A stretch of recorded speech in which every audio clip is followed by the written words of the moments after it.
Praise the Lord.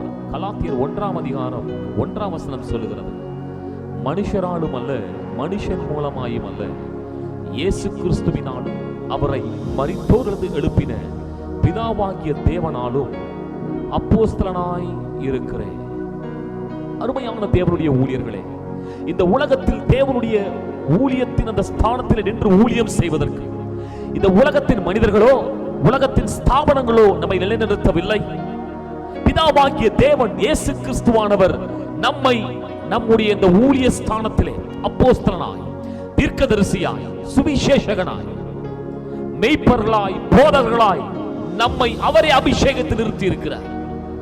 ஆகவே பிரியமானவர்களே, இந்த உலகம் தருகிற அங்கீகாரம் அல்ல, இந்த உலகத்தின் மனிதர்கள் தருகிற அங்கீகாரம் அல்ல, பிதாவாகிய தேவன் இயேசு கிறிஸ்துவானவர் நம்மை அங்கீகரித்து நம்மை அவருடைய ஊழியராய் நிறுத்தி இருக்கிறார்.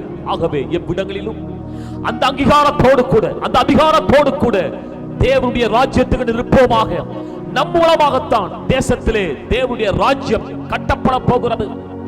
என்னை கேட்கிற அருமையானவர்களே, யோவானை குறித்து இப்படி ஒரு வசனம் சொல்லுகிறது, தேவனால் அனுப்பப்பட்ட ஒரு மனுஷன், இவன் எரிந்து பிரகாசிக்கிற தீபமாயிருந்தான். இதே போலத்தான் இன்றைக்கு நீங்களும் நானும் இந்த உலகத்திலே தேவனால் அனுப்பப்பட்ட மனிதர்களாய் வந்து நிற்கிறோம். ஒன்றை புரிந்து கொள்ள வேண்டும், ஊழியர்கள் இந்த உலகத்திலே உருவாக்கப்படுவதில்லை, இந்த உலகத்திலே ஊழியர்கள் பிறக்கிறார்கள். ஆம், நாம் தேவ ஊழியர்களாகவே பிறந்தோம்.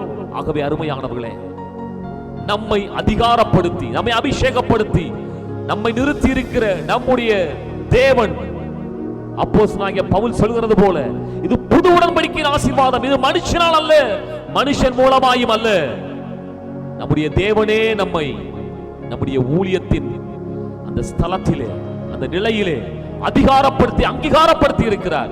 இந்த வார்த்தையை நம்புவோம். இந்த வார்த்தையின்படி கர்த்தர் நம்மை ஆசீர்வதிப்பாராக. ஆமென்.